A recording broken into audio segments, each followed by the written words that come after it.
Kembali di Kompas Bisnis, Saudara. Kurs tengah Bank Indonesia di akhir pekan lalu masih saja bergerak melemah meskipun Bank Indonesia sudah habis-habisan melakukan intervensi di segala kanal, baik dari dalam negeri maupun luar negeri. Jumat 26 September, rupiah melemah ke Rp16.775 per dolar Amerika Serikat. Sudah satu pekan terakhir, rupiah belum juga bergerak menguat. Bank Indonesia mengklaim bahwa memakai seluruh instrumen yang ada secara bulk, baik di pasar domestik melalui instrumen spot, di NDF dan pembelian SBN di pasar sekunder, maupun di pasar luar negeri melalui intervensi NDF. Pakai data Bank Indonesia, Saudara, sejak 22 sampai 25 September, asing keluar dari surat berharga negara sampai 2,7 triliun rupiah. Ekonom mengingatkan risiko cadangan devisa jika intervensi dilakukan terus-menerus.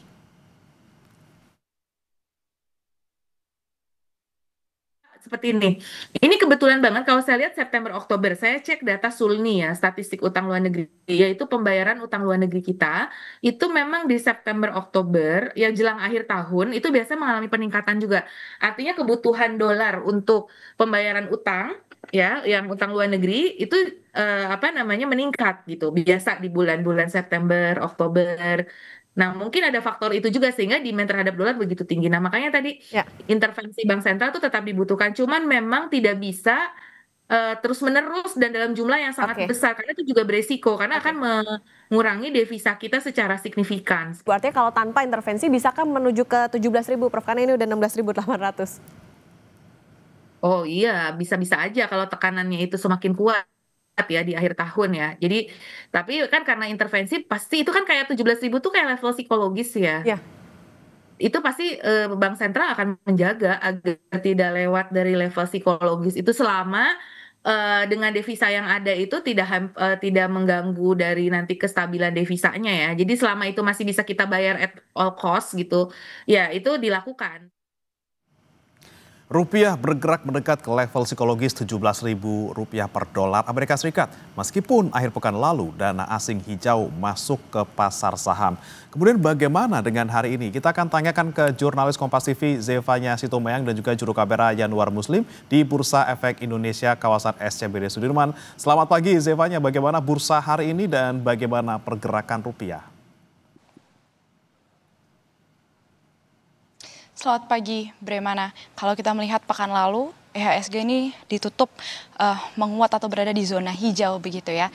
Nah, hari ini kebetulan saya memakai warna hijau, harapannya tetap sama berada di zona hijau IHSG. Tapi kita akan melihat bagaimana indeks harga saham gabungan hari ini. Bisa Anda lihat di papan bursa, ini terlihat berada di zona hijau di level 8.117,42 basis, 42, di mana ini terapresiasi 0,19% atau setara 17,36 basis points.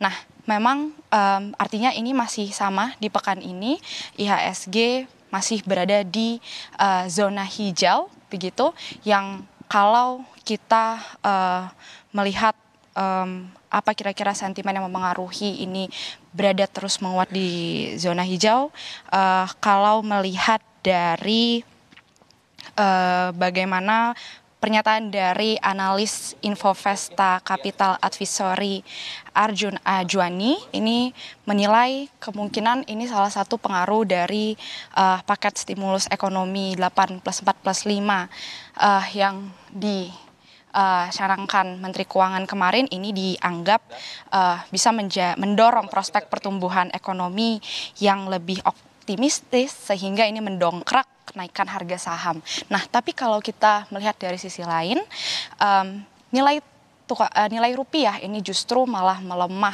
atau tidak berdaya di hadapan dolar Amerika Serikat, di mana kalau kita lihat di pekan lalu di tanggal 26 September 2025 ini nilai rupiah berada atau sebesar Rp16.775 per dolar Amerika Serikat. Nah, ini yang tentu menjadi pertanyaan begitu ya, di tengah IHSG yang menguat tapi rupiah kita malah melemah. Sedangkan kalau kita melihat juga dana asing yang masuk ke pasar saham, melihat dari net foreign buy all market ini sebesar 582 miliar rupiah.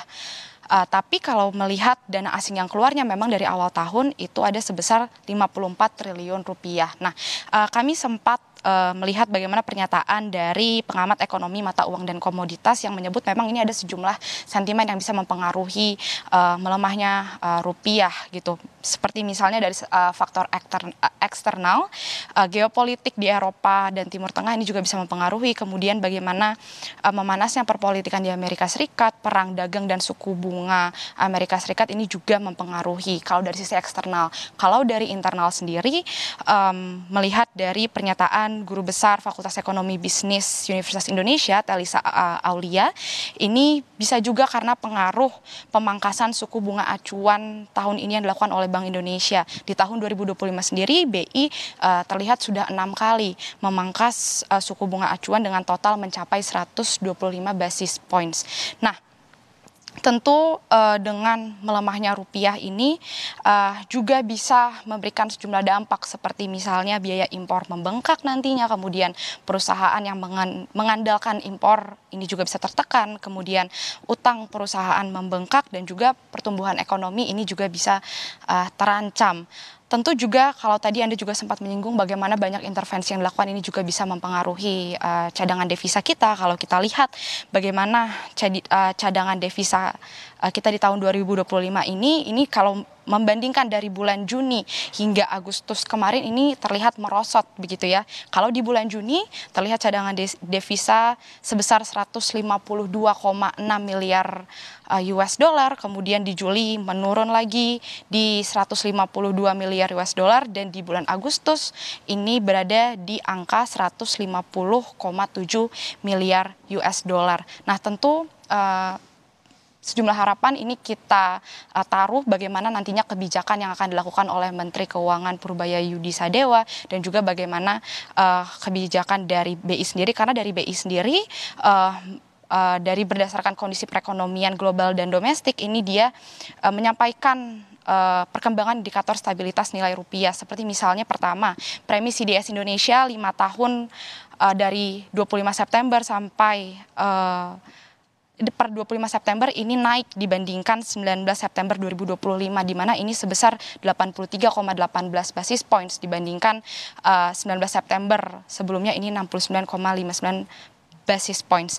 Lalu juga terakhir data transaksi ini juga terlihat non residen tercatat terjual neto sebesar 2,71 triliun rupiah begitu. Itu artinya kita di sini sama-sama menunggu apa kebijakan yang akan dilakukan nantinya oleh BI dan juga Menteri Keuangan untuk menstabilkan kembali nilai tukar rupiah.